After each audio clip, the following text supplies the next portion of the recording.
বেশি না, 7 মাস 8 মাস অথবা 1 বছর আগে, অথবা আমি গত বছরের কথাই বলি, এমন পরিস্থিতি ছিল একটা মাহফিল হতে হলেও জালিমদের কাছ থেকে অনুমতি নেওয়া লাগতো।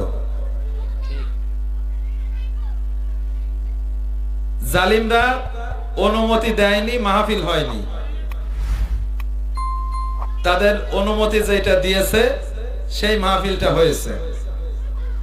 দেখেন আল্লাহ পাকের বিচারটা, দেখেন আল্লাহ পাকের কথা হবে, এইটা পৃথিবীর কোন মানুষের আদেশ নিষেধের উপরে চলতে পারে?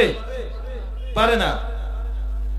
1 বছর ঘুরতে না ঘুরতে আমরা ঠিকই সেই মাহফিল করতেছি, কিন্তু সেই জালিমরা এই দেশ ছেড়ে কুত্তার মতো পালাতে বাধ্য হয়েছে।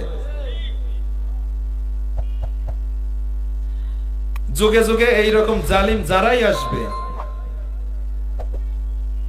তারা এইভাবে কুত্তার মতো পালাতে বাধ্য হবে। কারণ ইসলাম আল্লাহ পাকের দেওয়া, ইসলামকে যারা ধ্বংস করতে চাইবে তারা নিজেরাই ধ্বংস হয়ে যাবে। এটা আমরা প্রত্যক্ষভাবে দেখতেছি। আগে কোরআন হাদিসে পড়তাম, সেটা দেখে কিছুটা অনুমান করতাম ফিরআউন, নমরুদ এদের কি পরিণতি হয়েছিল।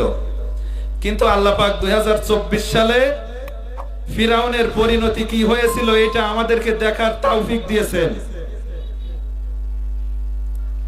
আমি বলতে চাই, বর্তমান এই সময়েও অনেক মাহফিল বন্ধ হচ্ছে।